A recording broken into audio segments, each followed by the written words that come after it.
Hey everybody, welcome back to another episode of Pulm Peeps. As always, this is sort of the highlight of my week, getting to come together and talk with other pulmonary critical care providers about some really interesting topics. And thank you all for joining in. Please make sure to check out our old episodes at our website, www.pulmpeeps.com. Shout us out on Twitter or Instagram. We'd love to hear from you. Monty, I'm so excited to be back. How are you doing? Hey, Firth, doing well. I feel like the cold weather's starting to come a little bit, but it's probably still different for all of us on the call today. What's relatively cold versus not. But I definitely agree with you. I love having this time to talk about interesting pulmonary and critical care topics. Yeah, totally. And we've had some really great conversations recently, some good roundtables and top consults, but it's been a while since we've done a fellows case file. So I'm really excited to be back doing one today. For a reminder, if you haven't heard one before, or if it's been a while for you too, this is a series that the intention is to go around the country, go to different programs, amplify the voices of some outstanding fellows and hear about the cool cases that they've heard at their local institutions and create a network of just dedicated pulmonary and critical care educators. So we're excited to be back with one. Couldn't agree more, Firth. And these are definitely some of my favorite episodes, and it's always so informative and fun to meet Pulm Peeps from all over. And this week, I think you and I are both excited to head to the Buckeye State, and we have a fantastic group to tell us about a case today. Yeah, I can't wait for sure. Just as a reminder before we meet everybody, this podcast isn't meant for medical advice. Our views don't necessarily express the views of our respective employers, and some details of the case may have been changed to be HIPAA compliant and protect the identity of this patient. So that being said, let's go meet our guests. So first we have Dr. Kashi Goyal. Kashi is a second-year pulmonary and critical care fellow at Ohio State University, Wexner Medical Center. Sorry, I should say the Ohio State University. I know that from watching football games. She obtained her MD at OSU and then completed her IM residency actually here at Beth Israel Deaconess in Boston, where I am now. Very excited. She worked as a hospitalist and an educator for a year and then is back in fellowship now and remains very passionate about med ed. Welcome to Pulm Peeps, Kashi. Yeah, thanks so much for having me. It's nice to connect my BI roots to my new identity as a Buckeye. Yeah, I love it. That's great. Glad to have you on, Kashi. And next, honored to introduce Dr. Avi Cooper. Avi is an assistant professor of medicine at OSU and the program director of the Pulmonary and Critical Care Fellowship. And I'm noticing a theme here, but like Kashi, he's also a Beth Israel Deaconess Medical Center internal medicine alumni. In addition to that, he's an associate editor at the journal Graduate Medical Education. And last but not least, he co-hosts the Curious Clinician podcast, which is one of the most popular medical education podcasts out there. Thanks so much for coming on the show today, Avi. It's such a pleasure to be on. I've been listening and sort of fanboying since the beginning of Pulm Peeps, and so it's really cool to sort of to be a guest and to hopefully have a great conversation today. Yeah, we appreciate that. We're very much following and trying to fill your large footprint. So it's great to have you on the show.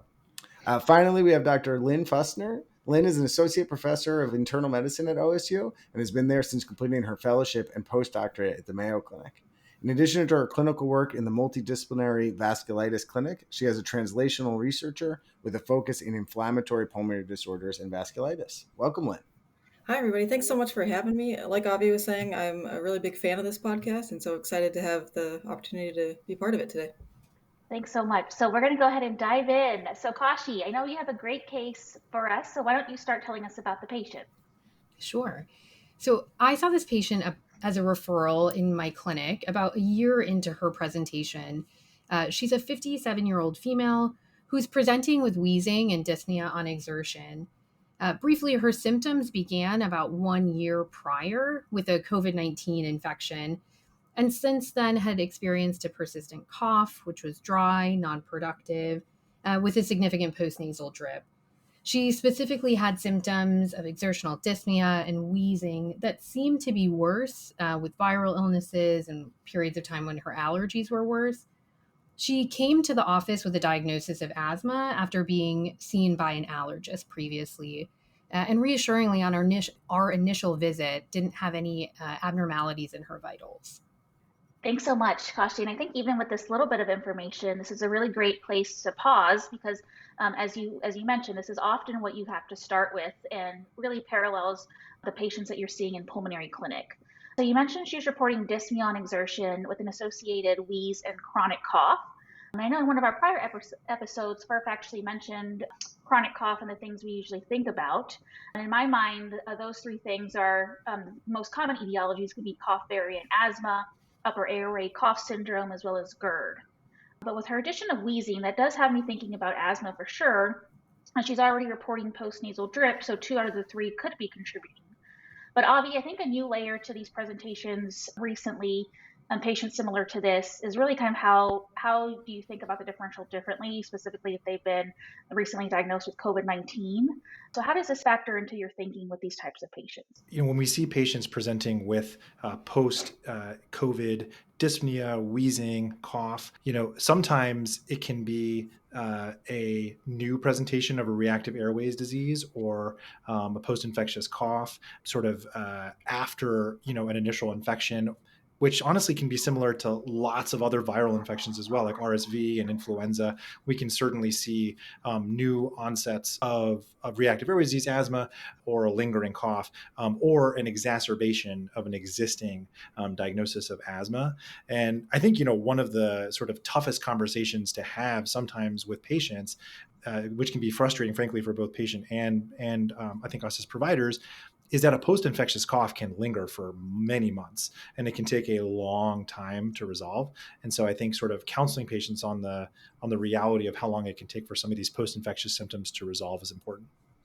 Oh, I totally agree. I feel like I have family members who get a post-infectious cough and then view me as like such a failure because I can't fix it for them. I'm like, no, this is normal. 12 weeks, it could be normal. So yeah, it's a tough combo to have.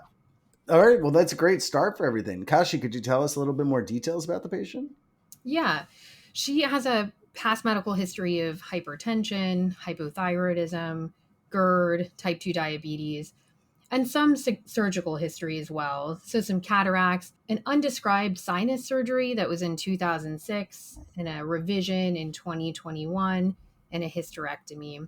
She had a relatively long medication list, but some key findings were albuterol and Symbicort, and she was on lisinopril as well as omeprazole.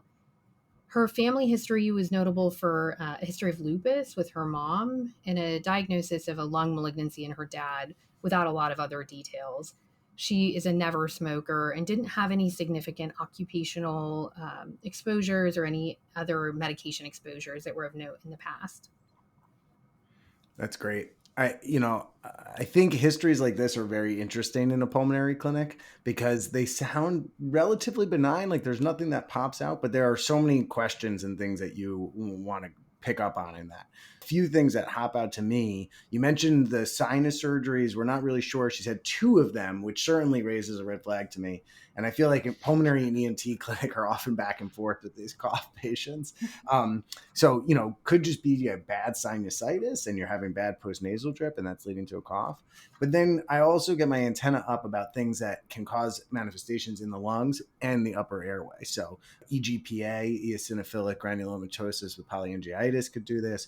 Aspirin, exacerbated respiratory disease could do this and have like a nasal polyposis. So sometimes people just come in, they know they've had sinus surgeries, and I'll definitely want to get more detail on that. You mentioned that you had taken some reflux medicines, had reflux history. That can certainly contribute to a cough, as we all know. Other medicines are always important to know about, like lisinopril, being the most common offender. And then one thing I always want to linger on is patients often tell me they're on Symbicort or they have a Symbicort inhaler, but they're not really sure. And it's so important to know what dose and then how often they're supposed to use it. So if it's like 1 puff, they're supposed to be using it twice a day, but is it 2 puffs twice a day? Are they on high intensity inhaled corticosteroids, or are they actually on 1 puff and it's a lower prescription and they're on a low to moderate intensity? And that really helps me pinpoint where in their asthma severity treatment they are. So I kind of like the detective work of figuring this out. And I feel like after that detective work, the next step is always a good exam with these patients. So what did you find on exam, Kashi? She was very well appearing in office, and on my pulmonologist exam of her ears and nose, no acute abnormalities there, no adenopathy that I appreciated. And on her pulmonary exam, she had both an inspiratory and an expiratory wheeze that was present pretty diffusely.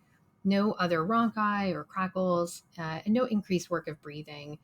no lower extremity edema, and no rashes that I appreciated. Thanks, Kashi. And we have a wheeze.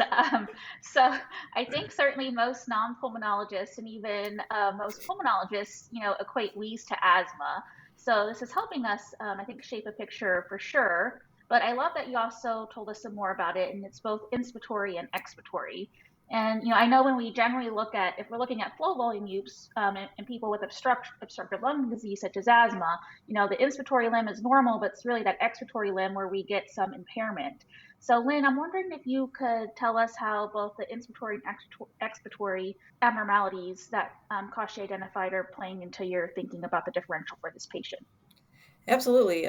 Contrary to popular belief, I feel like we can get a lot out of breath sounds and the physical exam in the pulmonary clinic. So I think, just like you were pointing out, when we're hearing a noise throughout the respiratory cycle, that can raise a lot of questions, and there are a lot of things I want to tease out when I'm hearing that. So get a sense of how fixed the noise seems to be. Is it the same throughout the respiratory cycle, or is it kind of come in and out and really variable? Does it seem to location-wise be more upper versus lower airways? And then can the pitch kind of point me to larger central airways versus kind of lower peripheral airways? I like to have a patient cough, clear their throat, and then have another deep breath, and then listen again. Ideally with an open mouth for the patient, so I can kind of get a little more sense, because I feel like often they might have some mucus in their throat or that sort of thing that'll go away, and things become a lot more straightforward on the exam. So that's something that I can find helpful. And otherwise, really just trying to pinpoint location and pitch, and make sure that I don't have something that's making me think of a more almost a fixed upper airway process or more of a stridor that would take me a whole different direction, like a central airway obstruction.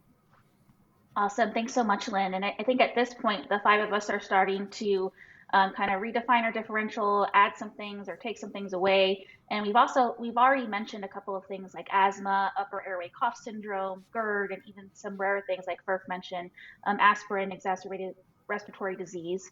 So asthma is on the top of my differential just based on the known history and exam with wheezing that you've mentioned, Kashi, but it's unusual that it's been a year seeing allergists and presumably for PCP, and they just haven't been able to get really good control.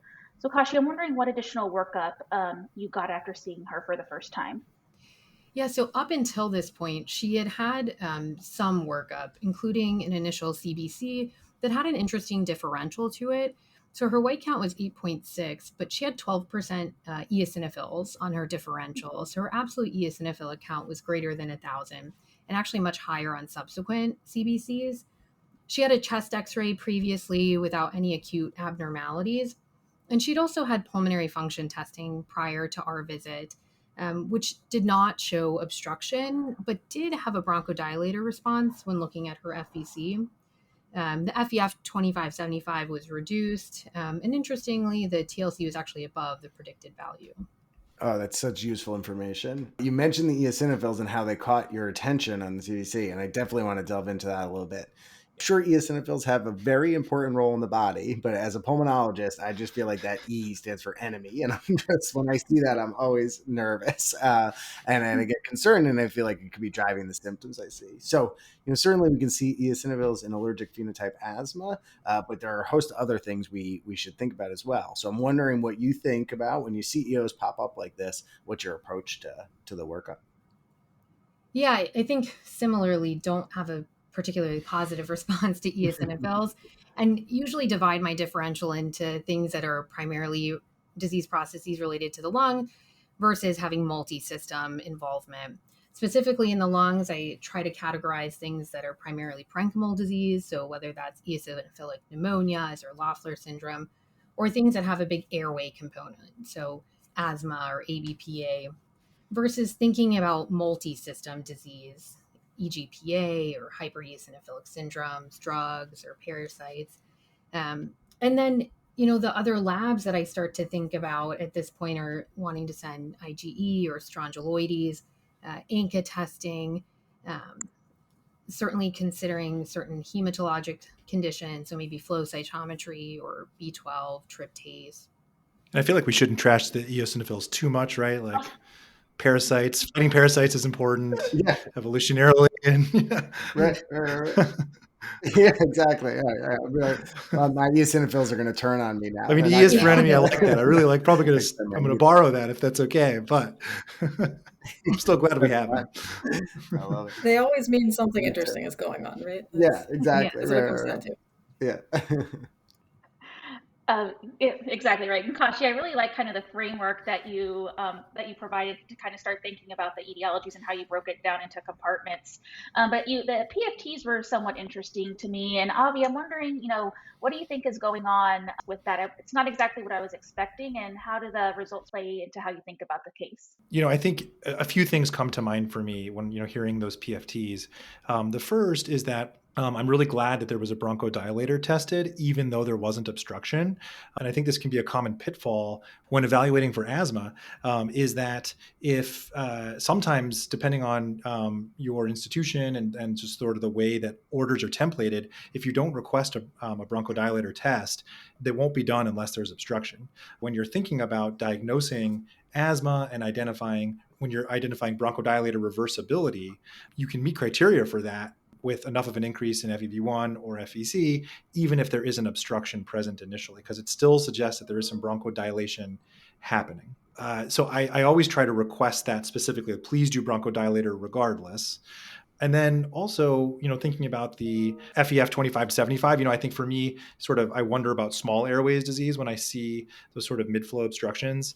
But, we don't hang our hat necessarily when we see that, but it is suggestive. But for me, I think what really sticks out, and especially in combination with the elevated total lung capacity, I think even though they may not have met the sort of traditional criteria for obstruction, I think that probably there is a component of bronchodilator reversibility happening, which is helpful. Thanks, Avi, for walking through that. And nothing better than the five of us wanting to nerd out about some more PFTs. But certainly, as tempting as it is to say that this patient with wheezing and eosinophil in front of us has asthma, there's some slightly atypical features that could spur further workup. And I think it's important to note that we know that the patient would almost certainly feel better with prednisone at this point to help eliminate the eosinophilia and likely help with any airway disease that may be present. But I think all of us want to know exactly what it is that we're treating before we prescribe steroids. So Kashi, were there any other studies at this point that you did? Yeah, so about 3 months after her initial chest x-ray, she had a CTA of her chest in a period of time when her symptoms had worsened.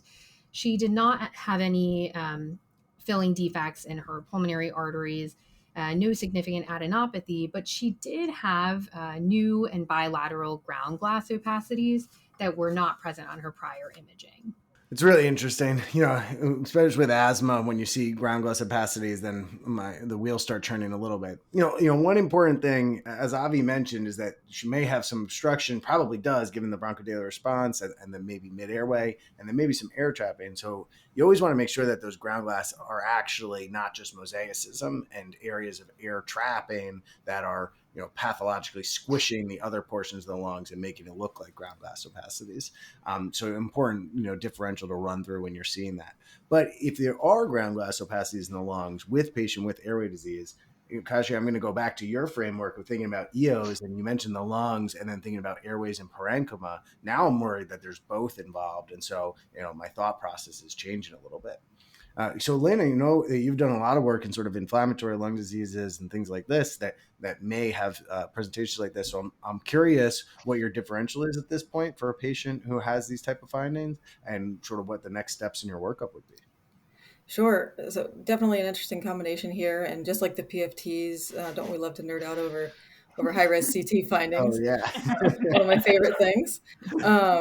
So ground glass keeps the door wide open, right? So all we know is we have an alveolar filling process. So when we have a patient, and I should point out an important thing that you've already said again, is asthma alone shouldn't explain this. So that's really a big thing to keep in mind going into it. But when we have a patient like this who has a lot of symptoms, has been on steroids a lot, infection has to be on the differential, whether it's atypical or just regular typical pneumonia too, but an opportunistic infection would be on the table. But then trying to put it together with all the other information we have with the history and the EOs, and now these infiltrates, EGPA or another hypereosinophilic process definitely has to be on the table. With my love of vasculitis, I'm wondering if there could be alveolar hemorrhage in there, or if it's kind of just, in quotes, an inflammatory infiltrate. Hmm. Certainly, blood typically would have more of a mixed density on imaging than just plain ground glass, but definitely something to keep in mind.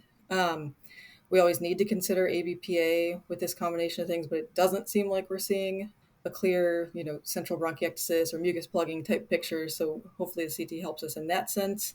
Um, None of her meds are jumping out to me, but always something we need to be, as far as radiographic findings, so always something we need to be keeping an eye on in pulmonary clinic. And then one other thing, it might not explain the EOs, but an immunodeficiency like a hypogamma would always be on my mind in a patient with kind of recurrent sinopulmonary issues and new infiltrates as well.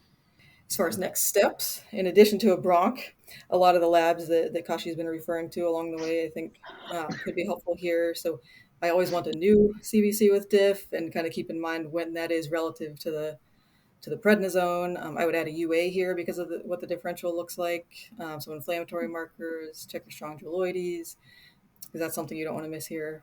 And then I like to get immunoglobulins, including the IgG in addition to the IgE, maybe a RAST if we don't have that from the prior allergy workup. Make sure we get an aspergillus one in there, and then the ANCAs as well. Oh, that's great. I'm so glad you mentioned the bronch. I was just having a conversation like this, and I feel like my bias is towards action in these folks because I really do like to know that answer before I just try to do antibiotics and steroids or something like that. And I feel like a bronch, fits in well with that. So, Kashi, we talked about a couple of things, bronchs and a bunch of labs, and you had mentioned some labs earlier. So, do we have any things from that for this patient's workup?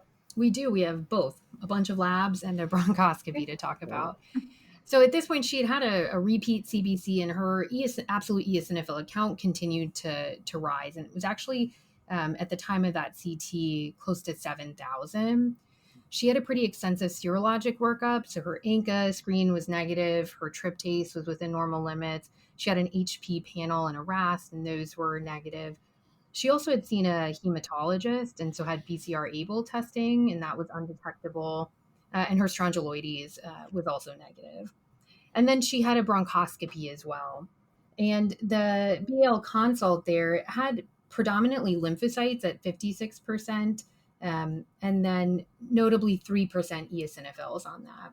It was sent for cytology and culture, both aerobic and fungal, and those were ultimately negative.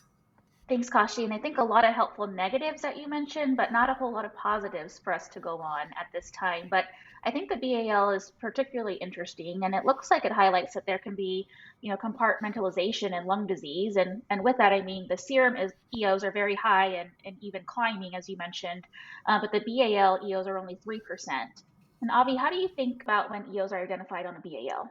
I think it is striking the difference between the serum level of EOs in this case, which is extraordinarily high, and not really finding them hardly at all on the bronchoscopy differential.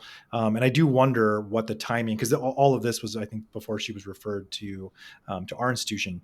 I do wonder about the timing of receiving prednisone bursts and such, which are, I think could definitely confound the measurement of EOs on a bronchoscopic BAL. So I think that's sort of an important consideration when I find an unexpectedly low eosinophil count on a bronch when I expect it to be higher. But when we do find pulmonary eosinophilia on a BAL, I think it's important to remember that it's pathognomonic for nothing. It really doesn't tell you a specific thing that's going on, but it does sort of open up a differential, sort of like Lynn had mentioned, earlier when we found ground glass, sort of like, okay, now we've got that. Well, what do we make of this specific new data point? So when I find pulmonary eosinophilia, I think my first thought is, could there be sort of a primary eosinophilic lung disease, such as EGPA or acute eosinophilic pneumonia or chronic eosinophilic pneumonia, or ABPA, allergic bronchopulmonary aspergillosis. Those all can certainly increase. It can lead to pulmonary eosinophilia, but also things like autoimmune interstitial lung disease, fungal or parasitic infections, or drug reactions. All of them can cause pulmonary eosinophilia. So I think it really sort of reinforces the need to contextualize what you find for your specific patient. I think we have a lot of great info so far. So just to summarize, because we try to put it all together, we have a woman in her 50s. She has a past medical history of hypertension, hypothyroidism, type 2 diabetes, GERD, and sinus procedures. She's presenting with a year of dyspnea and cough and is found to have diffuse wheezing on exam, PFTs with no frank obstruction, but bronchodilator response and possible small airways disease, peripheral eosinophilia that's climbing, ground glass opacities on CT, and a relatively bland lymphocyte predominant BAL, but with negative cultures. We've mentioned a few things over and over again, so they're definitely be high on our differential ABPA, EGPA, eosinophilic pneumonia, although we have to take in our BAL findings in context of that. Kashi, did you have any other things you were thinking about at this point when you were first meeting this patient? Yeah, I think you summarized our differential pretty well. When I chart reviewed on this patient, I thought, this is just poorly controlled asthma, but like you said, there are really pieces that don't fit with that. The ground glass opacities that, subsequently resolve on imaging, her really high eosinophilia. So EGPA was pretty high on our differential when we accounted for her sinus findings as well. And there was a point in her history when she had that very high eosinophilic count that we were worried that it was reasonable to think about a primary hematologic process driving that eosinophilia. We also thought about an aspirin exacerbated respiratory disease in the context of potential polyposis and asthma, but ultimately didn't seem like there was a relation to NSAIDs. Yeah, I find AERD such a hard one, especially with these people with sinus diseases. Unless someone really gives me that history of like, oh, I took aspirin and NSAIDs, and it got worse, I feel like it's a really hard diagnosis to make. I've never challenged someone to see if it happens, but there's a first time for everything. Firth, I also think it's really hard to say when you try to spell it out too. But Absolutely. Kashi, thanks for going through kind of the other differentials that you were thinking about. So what did you end up ultimately doing for this patient as far as management for her? Yeah, so up until the point we had met her, she had recurrent steroid courses that varied from anywhere from a few days to multiple weeks. And it seems like consistently her symptoms got better with steroids. And then not surprisingly, as they tapered off, would get worse again. Ultimately, the patient discontinued her own steroid courses because of a lot of side effects that she was experiencing. And so really for us, we wanted to not only rethink what her treatment plan would look like, but really what the diagnosis was. Ultimately, when we put together her eosinophilia, her chronic rhinosinusitis, the parenchymal abnormalities that seemed to come and go, and her steroid responsiveness, it really led us to a diagnosis of EGPA, and that's how we moved forward with treatment. Thanks, Kashi. And I think this is a really fascinating case so far that you've described, because I think a lot of times people tend to get reassured by a negative ANCA when thinking about an EGPA diagnosis. And Lynn, I know you've done research on ANCA-associated vasculitis in the lungs, and I'm wondering if you could tell us a bit more about the diagnostic criteria and workup for EGPA. Yes, it can be so tricky to pin down a diagnosis of EGPA for all the reasons that you're saying, especially with the ANCA test being less sensitive in EGPA versus other forms of ANCA-associated vasculitis, like GPA or MPA, just to stick with all our acronyms. It's really positive only in about 40 to 60% of patients with EGPA, so a negative ANCA doesn't take it off the table. As pulmonologists, we can encounter these patients really in a lot of different settings, right? And a lot of different levels of acuity. So we really have to maintain our clinical suspicion and remember that vasculitis is always on the differential. So first of all, for EGPA, like the other vasculitides, it's a lot more straightforward to make a diagnosis if there is a clear small vessel manifestation, right? Like an alveolar hemorrhage, glomerulonephritis, mononeuritis multiplex. In those situations, the American College of Rheumatology classification criteria can be very useful. And I point out classification criteria versus diagnostic criteria, which can be a tricky concept, because classification criteria are really intended to help pinpoint a more specific diagnosis when you have already a clear manifestation of a small vessel disease. These are patients that we might see like in the ICU or inpatient consults coming in with a new, very active very severe presentation. For those patients, a history looking back of asthma, nasal polyposis, peripheral eosinophilia, tissue eosinophilia, all help to distinguish EGPA from other forms of small vessel vasculitis. However, as pulmonologists, especially in the outpatient setting, we're so often coming at the diagnosis from the opposite angle. So we're starting with the respiratory manifestations and trying to determine if something more systemic is going on. So we see a ton of people with asthma and sinusitis, right?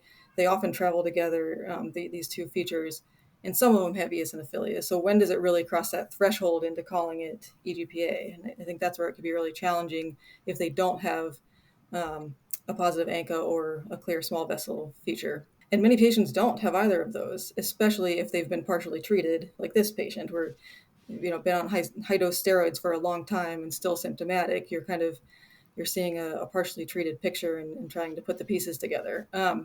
I'll say there is some debate about whether patients without a small vessel feature should be labeled differently. But as it stands now, it's not formalized, and most clinical trials for EGPA, which is when we really want to be as strict as possible for inclusion criteria, have not required small vessel features. So in practice, things like a prominent polyposis history or really profound eosinophilia might raise my suspicion and make me look harder for other features. We're usually talking a much higher eosinophilia than we're used to seeing with eosinophilic asthma. So usually at least over 1,000 for an absolute count, and often much, much higher, like we saw in this patient. And when it comes down to it, I like to think of EGPA as having a +1. So we have our sinusitis, our asthma, our eosinophilia, and then plus a little something extra, or a lot something extra. And that can be just a pulmonary infiltrate, something that shouldn't be accounted for by asthma alone. And if you don't have evidence of an infection, that can fit. And then otherwise, certainly rash or other end organ manifestations.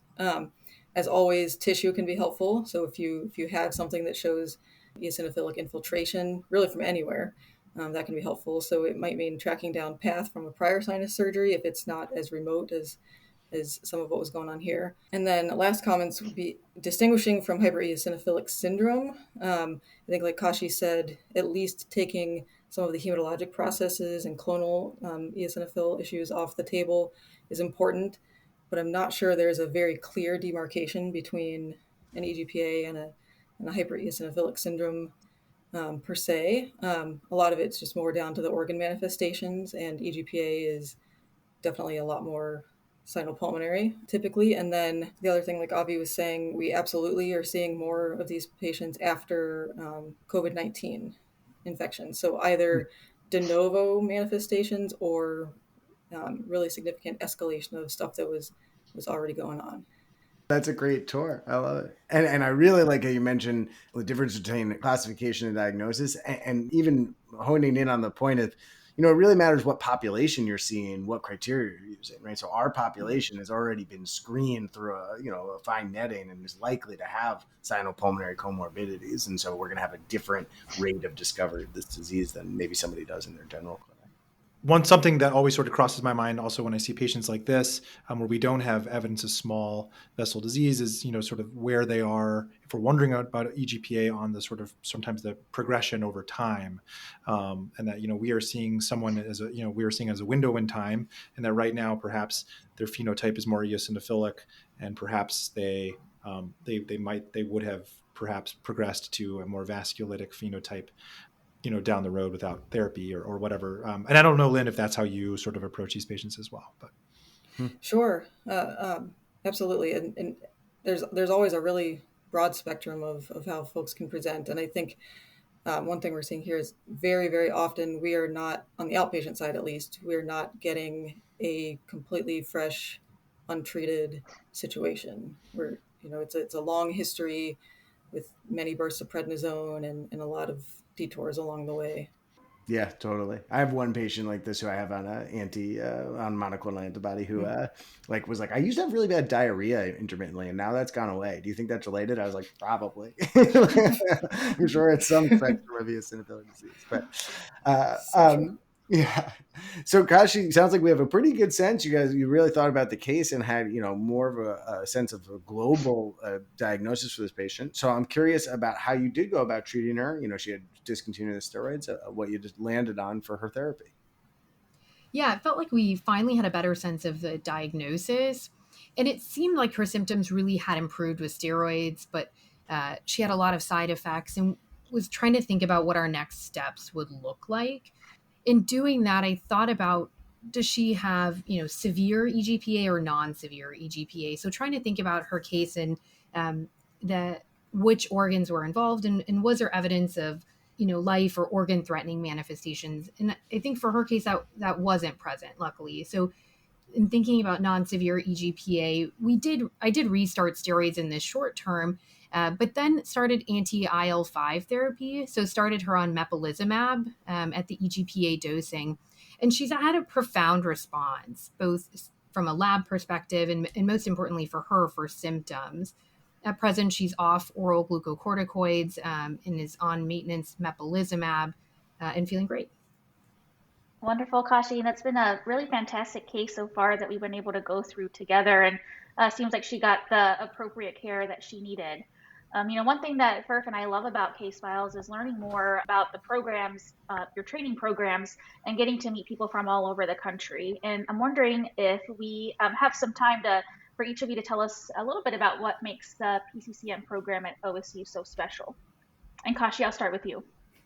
Sure. I'm sure everyone says this, but at our institution specifically, the people really are special. It's the relationship between the fellows and the faculty and our patients. And there is something really special about the Midwest, too, in terms of the collegiality. It's an honor being a Buckeye.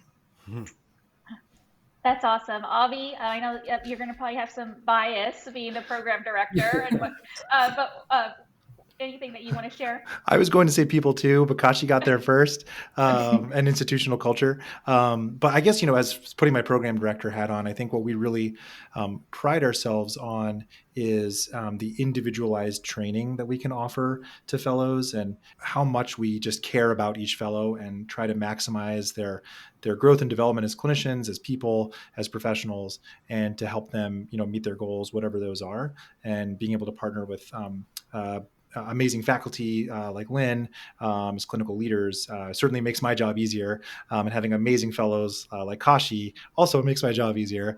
And I just feel very, very blessed to be where I am. That's amazing. And Lynn, anything that you have to share? So definitely the people. So in addition to engaged fellows like Kashi and fantastic program leadership like Avi, I guess I would just highlight the Columbus itself is a great city in its own right, much bigger than a typical Midwestern college town, and with that brings a really large medical center. We have a big footprint. We have a huge ICU, a lot of outpatient practice, and so the fellows really get to see a huge variety of clinical pathology, both the more straightforward, quote unquote bread and butter stuff, and then the more uncommon things like the case we were talking about today. So really a wide breadth of exposure coming from populations with both urban and rural background. Yeah, that's great. Well, we really appreciate you all coming on the show. It's been a great hour. We always like to wrap up with a learning or takeaway point, in addition to the fact that OSU is a great place to practice and train.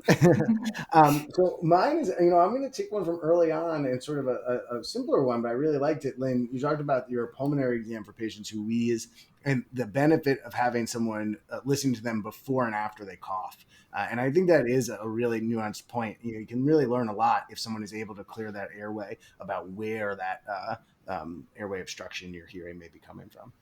Monty, what about you?